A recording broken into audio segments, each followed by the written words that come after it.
Apocalipse, capítulo 3, do verso 14 ao 22, meus irmãos. À medida que os irmãos encontrarem, coloquem-se de pé para que possamos acompanhar a leitura da palavra do Senhor. Apocalipse, capítulo 3, do verso 14 ao verso 22. Diz assim a palavra do Senhor: ao anjo da igreja em Laodiceia, escreve: estas coisas diz o Amém, a testemunha fiel e verdadeira, o princípio da criação de Deus. Conheço as tuas obras, que nem és frio nem quente. Quem dera fosses frio ou quente. Assim, porque és morno, e nem és quente nem frio, estou a ponto de vomitar-te da minha boca. Pois dizes: estou rico e abastado, e não preciso de coisa alguma, e nem sabes que tu és infeliz, sim, miserável, pobre, cego e nu. Aconselho-te que de mim compres ouro refinado pelo fogo, para te enriqueceres, vestiduras brancas para te vestires, a fim de que não seja manifesta a vergonha da tua nudez, e colírio para ungires os olhos, a fim de que vejas. Eu repreendo e disciplino a quantos amo. Sê, pois, zeloso e arrepende-te. Eis que estou à porta e bato. Se alguém ouvir a minha voz e abrir a porta, entrarei em sua casa e cearei com ele e ele comigo. Ao vencedor, dar-lhe-ei sentar-se comigo no meu trono, assim como também eu venci e me sentei com meu Pai no seu trono. Quem tem ouvidos, ouça o que o Espírito diz às igrejas. Até aí, meus irmãos, vamos orar ao Senhor mais uma vez. Feche seus olhos, curve sua cabeça diante do Senhor, oremos. Ó Pai, queremos pedir que nesta noite o Senhor aplique essa palavra ao nosso entendimento. Dá-nos, ó Deus, o entendimento daquilo que o Senhor nos ensina nesse texto que acabamos de ler. A verdade que vem do Senhor, a verdade que é o próprio Senhor. Ó Deus, nos abençoe mais uma vez com a Tua palavra, Senhor.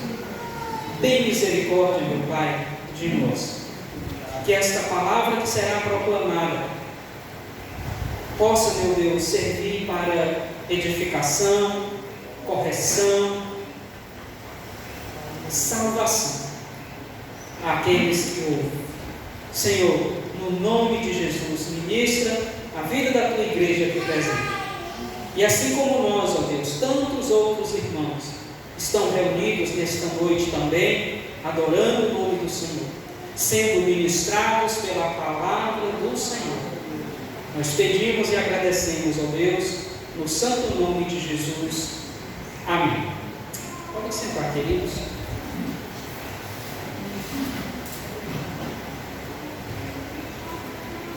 Meus amados irmãos, nós já vimos em domingos anteriores a carta à igreja de Esmirna, Pérgamo, Tiatira, e hoje nós estamos diante do texto que nos fala sobre a carta à igreja em Laodiceia. E nós sabemos, meus amados irmãos, que o apóstolo João é o autor do livro de Apocalipse, bem como do Evangelho, que leva o seu nome, que nós temos estudado, e também da primeira, segunda e terceira cartas de João. Então, este servo do Senhor, apóstolo do Senhor, ele, aqui em Apocalipse, nesses 3 primeiros capítulos, meus irmãos, ele tem o objetivo de levar a igreja, de estimular a igreja do Senhor a permanecer fiel, mesmo diante das mais temidas perseguições que pudessem vir por causa de Jesus Cristo. É como se ele dissesse àquela igreja e também a nós hoje: permaneçam fiéis, continuem firmes, prossigam, ainda que não esteja sendo fácil, ainda que esteja sendo muito difícil, não olhe para trás. Lembre-se que Jesus Cristo é quem governa a história, é o Senhor de todas as coisas. João, meus irmãos, ele escreveu o livro de Apocalipse entre os anos de 66 a 95 da era cristã, da nossa atual era. Então, ele já escreve no final do século I. É um dos últimos livros a serem escritos, como também o Evangelho. E, meus queridos, João se encontrava exilado na ilha de Patmos. A ilha de Patmos ficava localizada no mar Egeu, próximo à costa da cidade de Éfeso, onde havia uma igreja que foi dirigida uma carta. A igreja de Éfeso, aliás, ela teve pastores como Paulo, Timóteo, João. Então, próximo ao mar que banhava a cidade de Éfeso, havia uma ilha isolada. O Império Romano a isolou, e o Império Romano lançava lá alguns prisioneiros que ficavam ali exilados. E lá foi lançado o apóstolo João, por causa do nome de Jesus. E é lá, meus irmãos, onde ele vai escrever o livro de Apocalipse. As autoridades romanas, eles usavam essa ilha de Patmos como um lugar de exílio. E João foi lançado lá. Agora, a carta que João dirige aqui, esse texto, esse parágrafo que vai do verso 14 até o 22, é dirigida à igreja de Deus, à igreja de Cristo que estava na cidade de Laodiceia. E, meus amados irmãos, Laodiceia era uma cidade importante, um centro comercial muito importante naquela região. E as três principais atividades que caracterizavam o comércio lá de Laodiceia eram os bancos, porque era uma cidade que produzia muita riqueza. Então haviam lá bancos, haviam lá, meus amados irmãos, a atividade da lã, do tecido, e também da medicina. Notadamente o colírio, ou os colírios que eram produzidos na cidade de Laodiceia, iam para muitas outras cidades, porque realmente trazia benefício aos olhos de quem necessitava usar. Então essas três atividades, irmãos, bancária, lã, questão dos tecidos, e também a medicina, eram as principais daquela cidade. Caracterizava a cidade de Laodiceia. E é por isso que Jesus vai falar sobre esses três tipos de produtos, ainda que trazendo-os para a área espiritual. Jesus vai chamar aquela igreja de pobre, cega e nua. Apesar de Laodiceia ser riquíssima, financeiramente falando, espiritualmente a igreja era pobre. O Senhor vai chamar essa igreja de nua. Mas ali em Laodiceia se produziam os melhores tecidos, os melhores papéis. E o Senhor vai dizer que essa igreja é cega, embora em Laodiceia houvesse a produção do melhor colírio daquela época para quem necessitava usar. Irmãos, então percebam que a igreja em Laodiceia, ela começou, mas ela não andou como deveria. E aliás, o fundador dessa igreja, muito provavelmente, foi um dos cooperadores do apóstolo Paulo, chamado Epáfras. Enquanto Paulo estava ali próximo, Éfeso, Epáfras estava aqui em Laodiceia. Essa igreja, irmãos, ela, como nós lemos aqui, foi severamente repreendida, admoestada pelo Senhor Jesus Cristo, esperando que ela tomasse uma atitude, que se arrependesse dos seus pecados, que se voltasse para Deus, que abandonasse o amor ao mundo e amasse em primeiro lugar ao Senhor.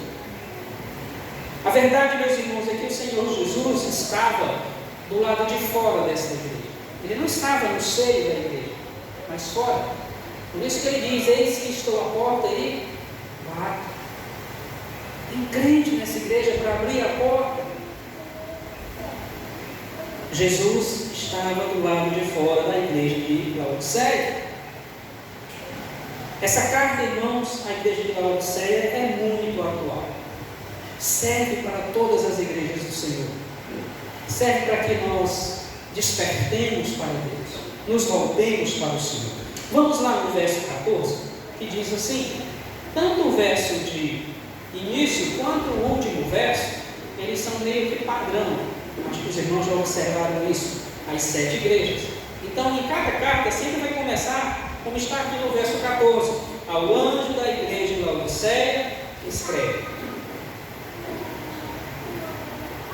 Essa primeira saudação ela é padrão, assim como a última. Quem tem ouvidos, ouça o que o Espírito diz às igrejas.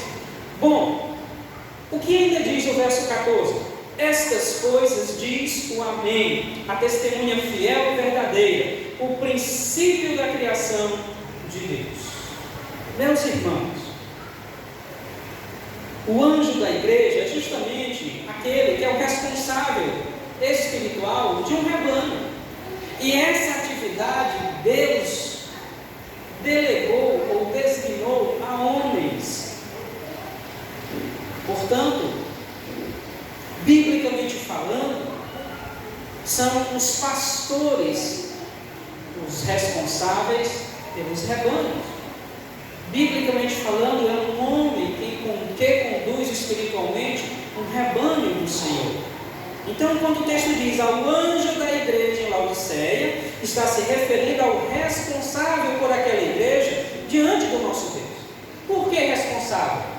Porque o pastor não é o dono da igreja. O dono da igreja é aquele que a comprou com o seu sangue, Jesus Cristo de Nazaré. E ele proveu para a sua igreja, para os seus rebanhos, homens piedosos, temente a ele, que com amor, com verdade, conduzam o rebanho, não para a glória própria nem alto benefício, mas para a glória de Deus, para que o nome do Senhor seja exaltado. Então, meus amados, o que o Senhor mandava dizer ao representante daquela igreja? E quem vai falar é aquele que diz o Amém. É a testemunha fiel e verdadeira, o princípio da criação de Deus. Irmãos, o Amém, a testemunha fiel e verdadeira, o princípio da criação de Deus, todos esses termos se referem unicamente ao Senhor Jesus Cristo. O Amém é Jesus Cristo, porque nele se cumprem os propósitos de Deus para a sua igreja. O que significa o Amém? Que assim seja. É uma confirmação. É em Cristo que Deus confirma a nós as suas bênçãos, os seus propósitos. Cristo é também, irmãos, a testemunha fiel e verdadeira, totalmente confiável e perfeitamente acurada da verdade de Deus. Aliás, ele é a própria verdade, como diz João, o mesmo João de Apocalipse, só que lá no Evangelho, 14,6. Ele afirma que Jesus disse: eu sou o caminho e a verdade e a vida. Então, Jesus não é apenas a testemunha fiel e verdadeira, ele é a própria verdade. Mas ele é também o princípio da criação. Como homem, ele teve um princípio. Ele veio a esse mundo, se humilhou, tornou-se como um de nós, deixou a sua glória. Então ele teve um princípio. Porém, meus amados irmãos, como Deus, ele é o princípio. E ele tem algo a dizer à igreja de Laodiceia, que começa agora, no verso 15. O que diz o verso 15? Conheço as tuas obras, que nem és frio, nem quente. Quem dera fosses frio ou quente. Meus irmãos, o Senhor conhece a sua igreja. E isso, para os verdadeiros crentes, é um motivo de alegria. Para quem não conhece, para quem não serve ao Senhor, meus irmãos, Isso causa temor. Deus conhece a sua igreja, e não apenas isso. Ele conhece perfeitamente a cada ser vivente, a cada ser humano. Ninguém há que possa, irmãos, esconder nada do Senhor. Então, para aqueles que amam a Ele, andam conforme a sua vontade, isso é uma bênção. Porque ainda que não reconheçam o que nós fazemos por amor a Deus, Ele sabe, Ele vê. E quem pensa, irmãos, que pode fugir do olhar de Deus, se auto-engana. O Senhor sonda, o Senhor conhece todas as coisas. Então, é o que Ele diz à igreja de Laodiceia, aí no verso 15: conheço as tuas obras, conheço perfeitamente. E o Senhor continua: que nem és frio, nem quente. Quem dera fosses frio ou quente. Por que o Senhor Jesus usou esses dois adjetivos, frio e quente? Porque isso, irmãos, é uma referência à água que abastecia a cidade de Laodiceia. Nos lembremos, meus queridos irmãos, que a cada uma das 7 igrejas que o Senhor Jesus se dirige, aqui nos capítulos 1, 2 e 3 de Apocalipse, Ele usa de características que são intrínsecas de cada cidade, onde estava cada igreja. Com qual objetivo? Para que a mensagem que estava sendo levada fosse muito bem compreendida pelos membros daquela cidade, daquela igreja. Ou seja, algo que caracterizava a cidade era utilizado por Jesus para falar à igreja daquela cidade. Então, quando o Senhor Jesus diz, meus amados irmãos, aqui no verso 15, conheço as tuas obras, e aí Ele diz, que nem és frio, nem quente. Quem dera fosses frio ou quente. O Senhor Jesus, irmãos, está falando acerca da água que abastecia a cidade. Qualquer morador de Laodiceia sabia muito bem que a água que chegava a Laodiceia, ela era morna. Ela provinha de tubos conectados a uma fonte distante. Portanto, a água que chegava ali, meus queridos irmãos, ela era morna, suja e quase intragável. Difícil de descer na garganta. E olha que contraste.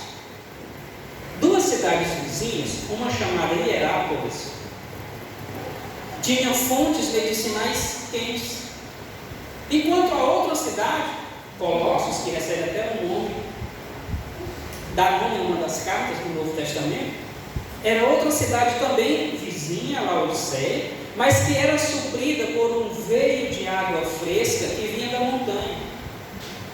Laodiceia não tinha água nem quente, nem fria. Se em Hierápolis a água chegava quente, em Colossos chegava fria, mas, meus irmãos, em Laodiceia chegava morna, a água que abastecia a cidade. Jesus Cristo estava exortando a igreja de Laodiceia ou a ser fria ou a ser quente. Era isso que o Senhor estava dizendo para aquele povo. E sabe o que isso significa, irmãos? Não significa, como muitos podem afirmar,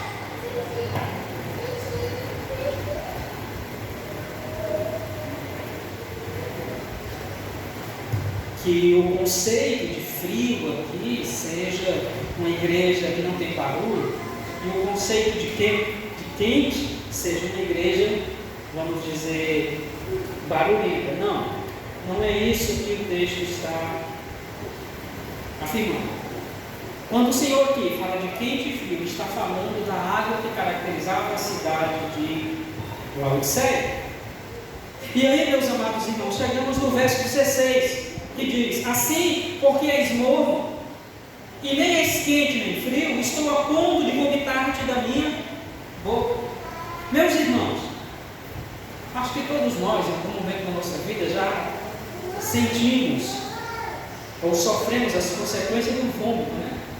É uma força que a gente não consegue segurar. Quando algo chega ao nosso estômago que não vai nos fazer bem, que não traz nada de bom, automaticamente ele convulsiona e joga para fora. A gente não consegue conter, segurar. Então o vômito, irmãos, é rejeitar algo com um desgosto grande, extremo. Isso é o vômito. Significa o que, meus amados irmãos? Quando a palavra do Senhor diz: assim porque és morno, e nem és quente nem frio, estou a ponto de vomitar-te da minha boca. É Jesus dizendo: um crente superficial, sem Cristo, sem a cruz, sem a moral cristã, essa pessoa vai fracassar. Ela não vai servir a Deus como deve. Ela não vai entender, meus irmãos, o que é o Evangelho de nosso Senhor. Os visitantes que chegavam a Laodiceia, que não eram acostumados com a água de Laodiceia, imediatamente, quando colocavam na boca, eles cuspiam fora. E pensavam: isso não é água para beber. Que tipo de água é esse? Irmãos, a igreja de Laodiceia, que não era nem fria e nem morna, nem fria e nem quente, mas era morna, ela professava conhecer a Cristo, mas boa parte dela, se não toda, não pertencia verdadeiramente ao Senhor. Eram hipócritas. Eles demonstravam servir a Deus com suas obras, mas mostravam exatamente o contrário.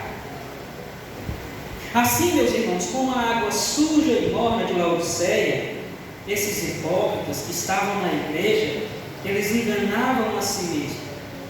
E era como que se eles causassem enjoo ao próprio Senhor Jesus Cristo. Mas a pergunta talvez seja, meus irmãos: o que é uma igreja morna? O que é um cristão morno? Vejamos, leia novamente comigo o verso 16. Assim, porque és morno, e nem és quente nem frio, estou a ponto de vomitar-te da minha boca. O que é um cristão morno? O que é uma igreja morna? É uma igreja que não faz barulho? É uma igreja que é muito barulhenta? Meus irmãos, uma igreja morna é uma igreja onde não vigora a defesa pela verdade. É uma igreja que não se perturba com o falso ensino. É uma igreja que se acostumou com a falsa doutrina, que é conivente com o erro. Isso, meus irmãos, é que é uma igreja morna. E era o caso de Laodiceia. A igreja se adaptou à cultura do seu tempo. Ela não mais laborava no Evangelho. Ela não mais procurava viver os ensinos de Cristo. Meus amados irmãos, a coisa mais trágica que pode acontecer a uma igreja é ela ser conivente com o falso ensino, disfarçado de ensino bíblico. Isso é trágico, meus irmãos. Trágico. E a igreja de Laodiceia, ela havia perdido esse amor à verdade. Ela tornou-se superficial. Ela estava a ponto de abandonar a fé cristã, pelo menos visivelmente, já que boa parte daquela igreja, se não toda, irmãos, já havia há muito abandonado a sã doutrina, a Escritura. Meus amados irmãos, Jesus Cristo estava do lado de fora desta igreja. A igreja de Laodiceia certamente é o caso mais extremo de iniquidade e de desobediência dessas 7 igrejas aqui de Apocalipse, capítulos 1, 2 e 3. Vamos lá no verso 17, que continua dizendo: pois dizes, estou rico e abastado, e não preciso de coisa alguma, e nem sabes que tu és infeliz, sim, miserável, pobre, cego e nu. Meus amados irmãos, que diagnóstico pior do que esse poderia haver? Os crentes de Laodiceia, eles pensavam que a prosperidade financeira era o sinal da aprovação divina. Essa igreja, ela perdeu a maior riqueza que uma igreja pode ter nesse mundo, que é viver para a glória de Deus. É uma vida espiritual saudável, fundamentada nos valores e nos princípios da Escritura. Isso é uma igreja, irmãos. Não pense que qualquer ajuntamento de pessoas que pulam, que cantam, e tem alguém lá falando, é a igreja. Não, não é. O que caracteriza a igreja é a presença do Espírito Santo. É Jesus Cristo no meio dela. E em Laodiceia, Jesus estava do lado de fora. Ele não estava dentro da igreja, meus irmãos. A Laodiceia não teve a devida atenção e o devido cuidado com a soberba. Olha como essa igreja se via. Pois dizes, estou rico e abastado, e não preciso de coisa alguma. Os membros dessa igreja se viam como alguém ricos financeiramente, materialmente falando, que não precisavam da ajuda de ninguém. Mas olha o diagnóstico de Jesus. Diagnóstico não é passível de erro. Diagnóstico é algo certo, comprovado. E Jesus, ele não dá um ponto de vista, ele dá um diagnóstico do que realmente está acontecendo. O que Jesus diz para aquela igreja? E nem sabes que tu és infeliz, sim, miserável, pobre, cego e nu. Olha o que Jesus diz da igreja de Laodiceia. Ela se achava uma igreja rica, abastada, e que não precisava, não tinha falta de nada, irmãos, humanamente falando. Laodiceias entrou pelo caminho da soberba. E este sentimento, chamado soberba, não nos permite ver, meus amados irmãos, quem realmente somos. A soberba nos leva a pensar que nós estamos muito acima e muito além dos outros. A soberba é como que uma fenda que tapa os nossos olhos para a realidade. E era isso que estava acontecendo na igreja de Laodiceia. E isso era fruto, irmãos, de uma igreja que deixou Jesus do lado de fora. Quantas igrejas hoje, meus irmãos, estão pensando e agindo como Laodiceia? Abandonaram o primeiro amor, abandonaram a verdade, pregam um outro evangelho, o evangelho do orgulho, o evangelho da autossatisfação, o evangelho do tudo pode, de qualquer jeito. E não é assim o que nosso Senhor nos ensina. Ele estipulou muito bem que deve ser proclamado na sua igreja. Irmãos, o diagnóstico de Jesus acerca da igreja de Laodiceia é, na verdade, o oposto do que eles pensavam ser. O Senhor os via como miseráveis, pois as almas daqueles irmãos morriam à míngua do alimento sólido. Não havia alimento sólido, não havia ensino bíblico, não havia sã doutrina. Eles eram infelizes porque se auto-enganavam, achando que estavam tudo muito bem, que não tinham falta de nada. Eles eram pobres, cegos e nus, espiritualmente. E aqui nós já entramos no verso 18, para entendermos o significado de pobre, cego e nu. Olha o que diz o verso 18, Apocalipse 3, 18. Aconselho-te que de mim compres ouro refinado pelo fogo para te enriqueceres. Essa igreja é pobre, lembre-se disso, espiritualmente falando. Vestiduras brancas para te vestires, a fim de que não sejas manifesta a tua vergonha. Essa igreja é nua. E colírio para ungires os olhos, a fim de que vejas. Essa igreja é cega. Lembre-se do que Jesus está falando no final do verso 17. E nem sabes que tu és infeliz, sim, miserável, pobre, cego e nu. E aí no 18, Jesus aconselha aquela igreja o seguinte: compres de mim ouro refinado pelo fogo para te enriqueceres, vestiduras brancas para te vestires, a fim de que não seja manifesta a vergonha da tua nudez, e colírio para ungires os olhos, a fim de que vejas.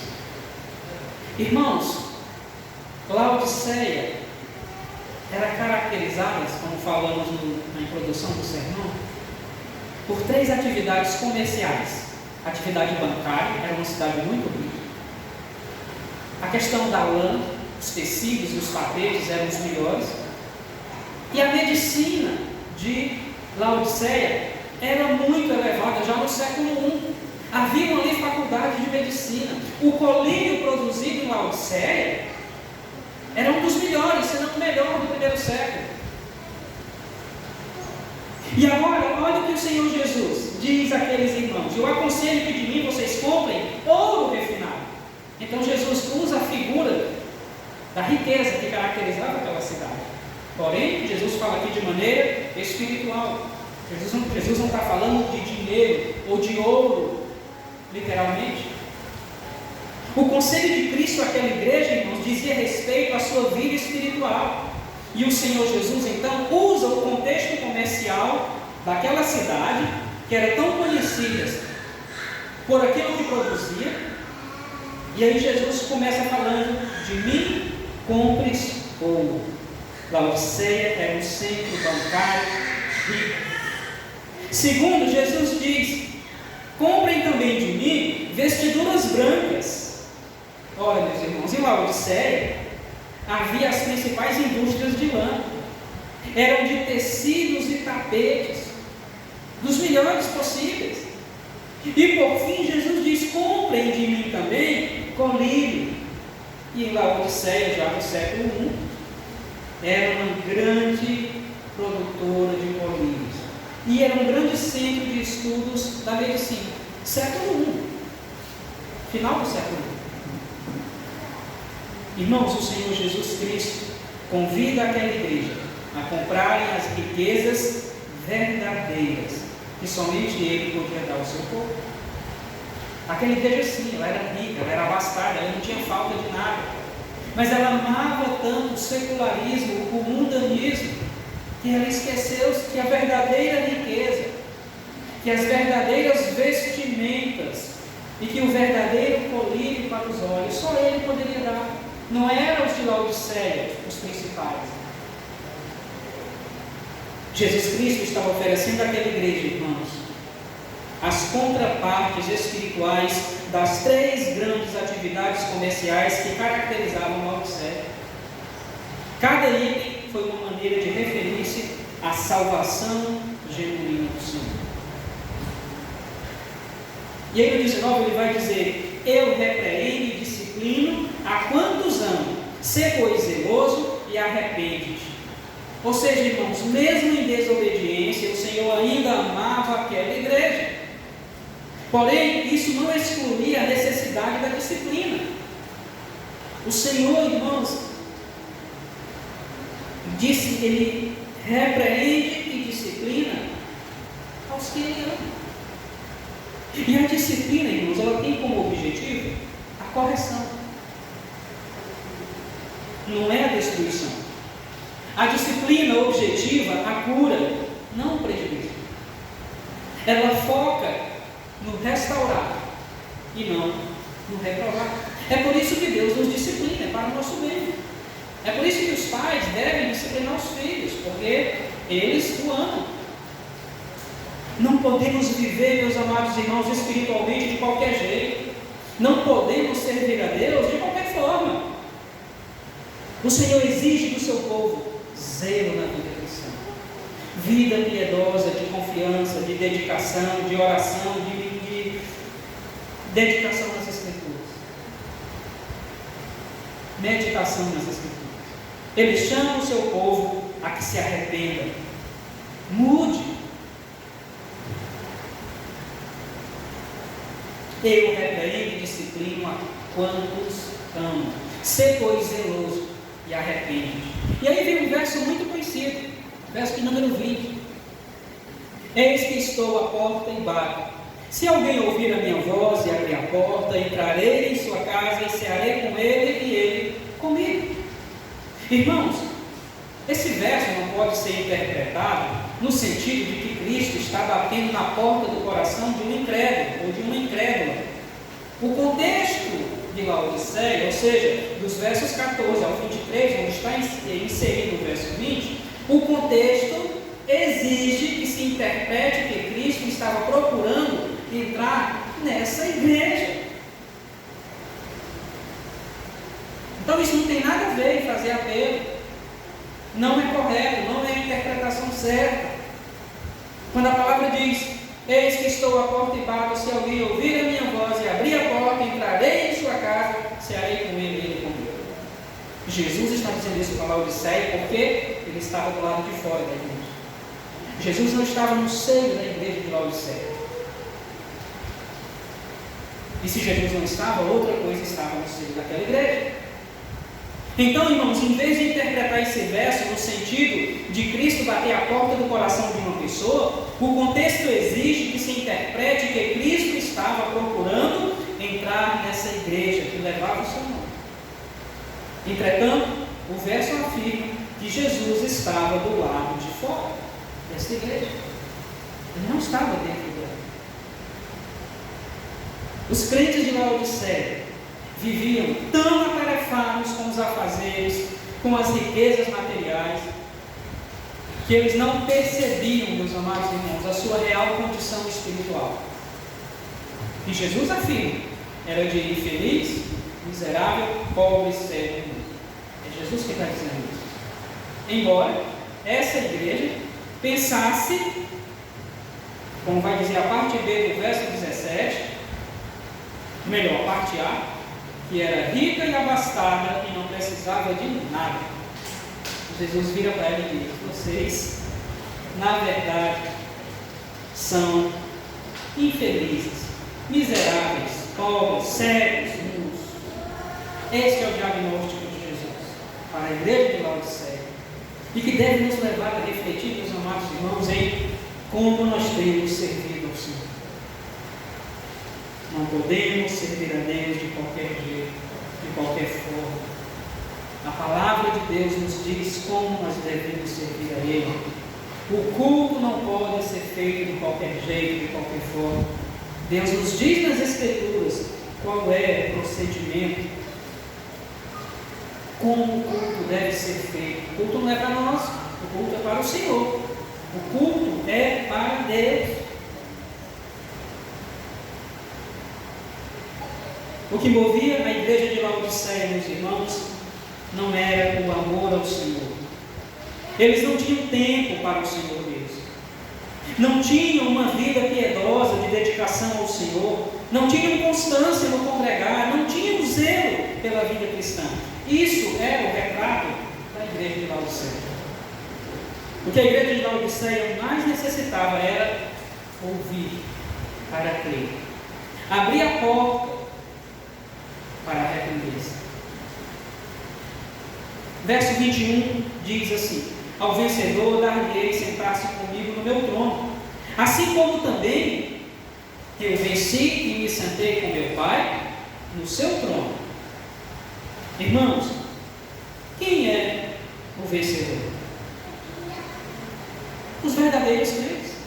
Eles são os vencedores, os que obedecem às advertências e creem nas promessas dessa carta, ou dessas cartas.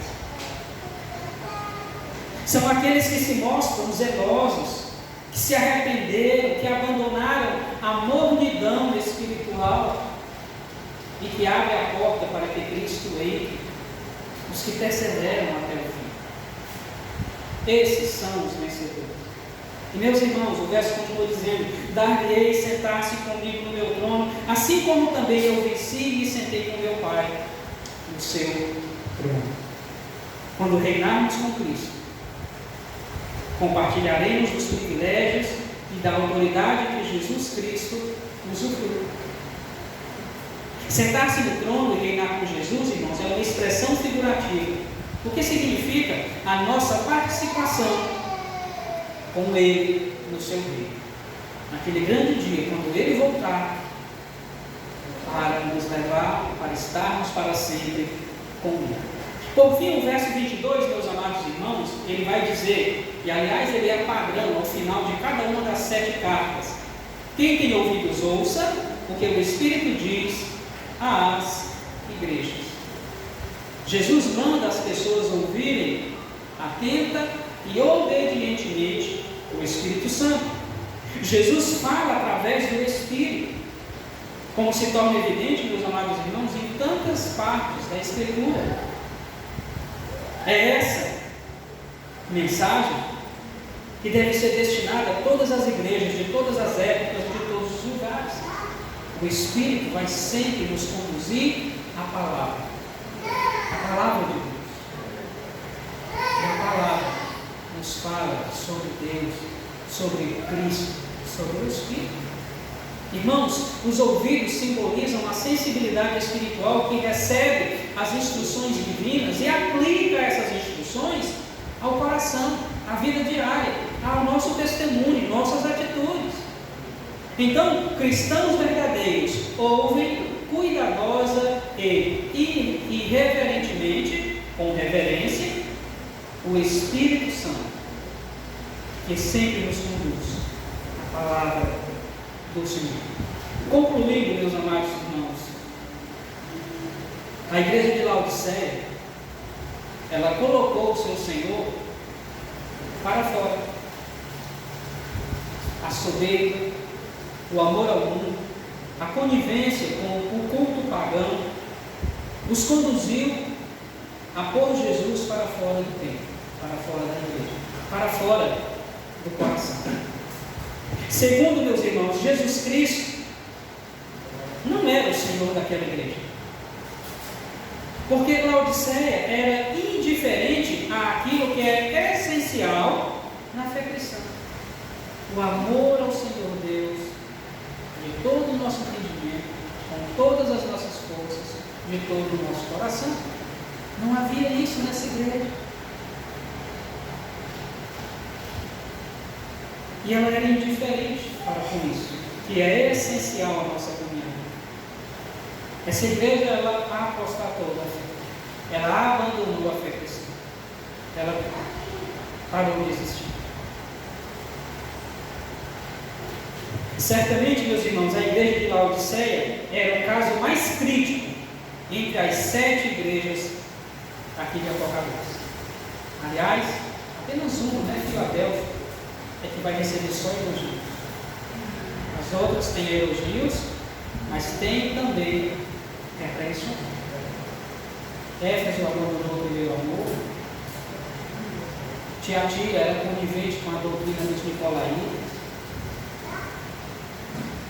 Irmãos, cultivemos uma vida cristã piedosa, de confiança no Senhor, de constância na sua obra. Cuide da sua vida com Deus, porque só você pode fazer isso. Eu não posso fazer isso por você, você não pode fazer isso por mim. Cuide da sua vida com o Senhor. Cuidado com a mornidão espiritual. Laodiceia era uma igreja morna, nem quente nem frio. E eles entenderam muito bem o que isso significava. Seja um cristão verdadeiro, saudável, digno. Não permita que nada desse mundo tome o trono da sua vida, porque esse lugar ele é exclusivamente do Senhor Deus. O trono da nossa vida é exclusivamente do Senhor, do nosso Deus. E se Deus não estiver lá, tenha certeza, outra coisa estará no lugar do Senhor. O trono do nosso coração pertence ao Senhor Deus. E se Ele não estiver lá, haverão outras coisas, outros deuses que estarão nesse lugar. Que o Senhor, meus irmãos, tenha misericórdia de nós. Vamos nos pôr de pé, vamos orar ao Senhor mais uma vez.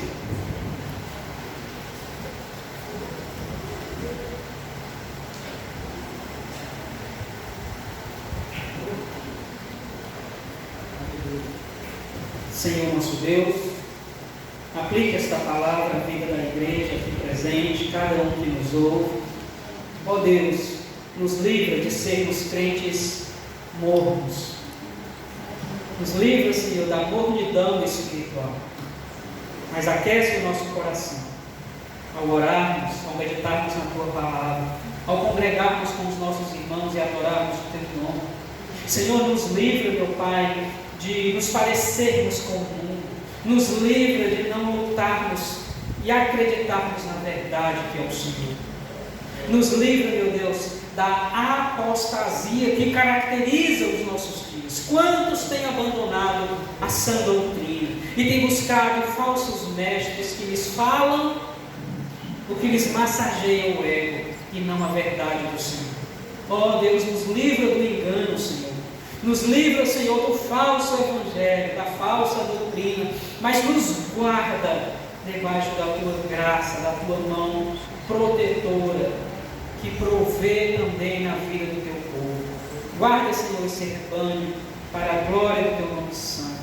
Que nada nesse mundo seja alvo do nosso amor.